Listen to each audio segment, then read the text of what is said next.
بسم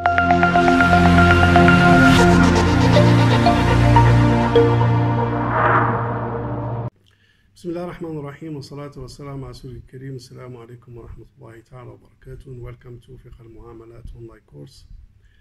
Today is a continuation of the discussions, and we are still in the prohibitions of gharar. And we are in the second scope related to the subject matter, and the subject matter is related to the price and goods. And in the previous sessions we have covered the 5 types of gharar under the object. And today we carry on the possible and potential of the existence of the gharar, or lack of information or uncertainty in the price. Because as we know, subject matter consists of price and goods. So when it comes to the price, if the price in the sales transactions or a lease contract, for example, is unknown, so it may lead to potential existence of gharar, which may impact the contract. So if you sell something, then you don't know how much you are buying. You sell something or you purchase something and you don't know how much you are buying.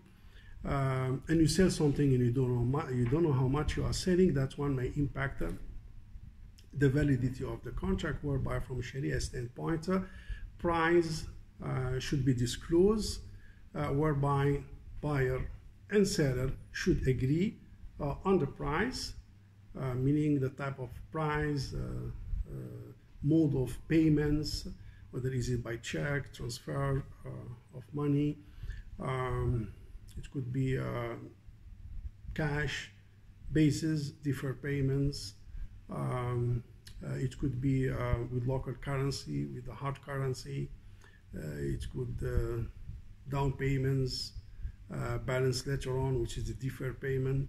So what kind of mode of payments that govern the transactions of the sales, and of course the information related to the amount exactly of the price, in order to avoid any potential dispute or arguments between the two contracting parties.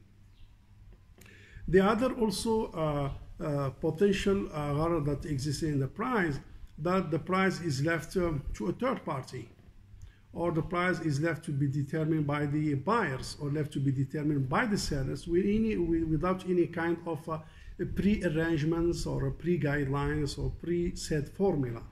And as a result of that, abuse may take place, and the potential dispute as well may take place. Also, in the price, you can't do a transaction of sales on what is in my drawer, the amount of money in my drawer, because we don't know how much in your drawer. Or I will pay the price which is in my pocket, and we don't know how much in your pocket. Or based on the amount that I have in my account, we don't know how much in your account. So it is left to kind of uncertainty and lack of information. So we don't know exactly how much is the amount, and as a result of that, a potential dispute may take place. And the same goes for the lease as well. You cannot agree on some kind of lease without an agreement on the rental amount. Again, it may lead to a potential dispute. One of the, despite the strict requirement of Sharia to determine the amount and the price, and to agree on the specific amount in order for the transactions to be valid, Sharia allowed as well some of the transactions whereby price is not determined. But of course, it's supported either by the practice of the urf, or it is supported by a kind of a pre-arrangements, like for example, setting a formula, setting an equation, setting a benchmark, agree on specific references, and so on and so forth. If you have this kind of an agreements that manage the potential risk of the dispute of the price, that could be tolerated. And here some of the examples given by Sharia scholars. It is also mentioned in the IOF standards of the gharar, standard 31. Like for example, purchase based on the day of the purchasing. You know, you purchase one item based on the date of purchasing. So you have that specific date as a benchmark and reference to determine the price. Also, at the price to be set by the market on the day. Like for example, if you buy gold on specific date, so you can trace back that day, meaning what is the market price on the gold on that specific date. What is the price of the palm oil, for example, on that specific date. So you have a kind of sources, references that determine and set the price by the market, so that one become a reference. So that pricing will resolve the potential issues and the conflict by the two contracting parties if they agree on that kind of reference. Meaning either you agree on the price during the contract or you agree on specific method, a mechanism to determine the price, either at the date of what's so called at the price determined in that date, or at the price that determined by the market at that price at date, or also at the price that people usually sell with. For example, how much people, for example, sell gold in that day, how much people sell this car at that day with this specific reference, with specific model, and with this related specification. So the point here is that the problem will be resolved if there is a benchmark, if there is a reference, if there is an index, if it is a variables, if there is an equations agree upon, so that one will be the point of reference. Otherwise, dispute may take place.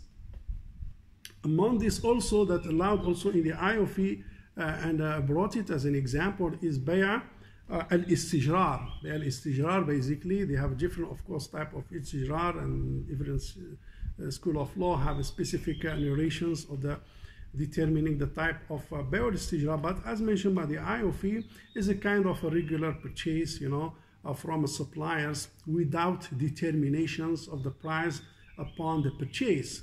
But basically, and even you can use it and consume it, but at least there is a kind of mechanism that will be agreed upon between the suppliers and the purchasers, such as, for example, at the day, meaning the price will be determined at the day of the purchase, or that day will be the reference to determine the price in the future. Some of the examples as well is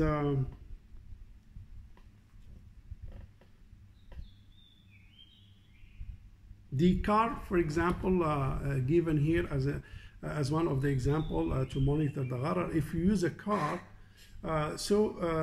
you use the car for service to move from one point to another point, from one destination to one destination, but you don't know how much. Well, it depends here on the type of the cars, it depends which country you are using, it depends on the market, but in some countries, basically, they use the meter. So, sometimes you go and talk to him and you bargain. How much? $10, fine, agree. Sometimes if you use the what's so called app applications, of course, like Grab, for example, here in Malaysia, so you know the price, fine. But sometimes you just go and it is by meter. You just take the car and you go to one destination, but you don't know how much because there is a meter.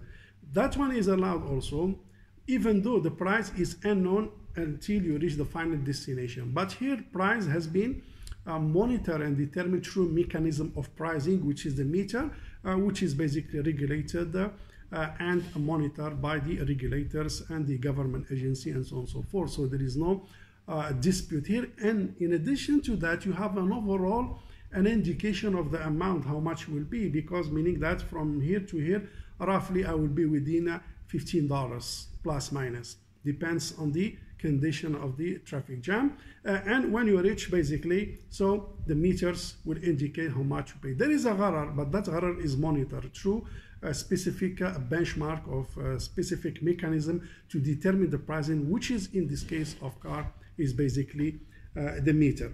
So here again, if I may just conclude by saying that gharar may exist in the subject matter. In the price side, it could be an unknown price, which may lead to kind of dispute between the two contracting party. As a result of that, price should be known by the contracting party. You have to know how much is the amount, and you have to know the type of currency, the type of mode of payments, and so on and so forth, to remove the whatever potential dispute. But at the same time, Sharia creates flexibility and relaxations in case the two contracting parties are not able to determine the price during the contract, provided there is a kind of mechanism of ajrul mithl or si'rul mithl, equivalent price in the market, a kind of index, kind of a benchmark, a kind of reference, a kind of an equations, a kind of a formula that basically monitor and govern the pricing mechanism, and both will agree on that reference. As a result of that, the risk of a dispute between the contracting party will not rise. Stop here. Thank you very much, and see you inshallah in the coming session. Wassalamu alaikum wa rahmatullahi ta'ala.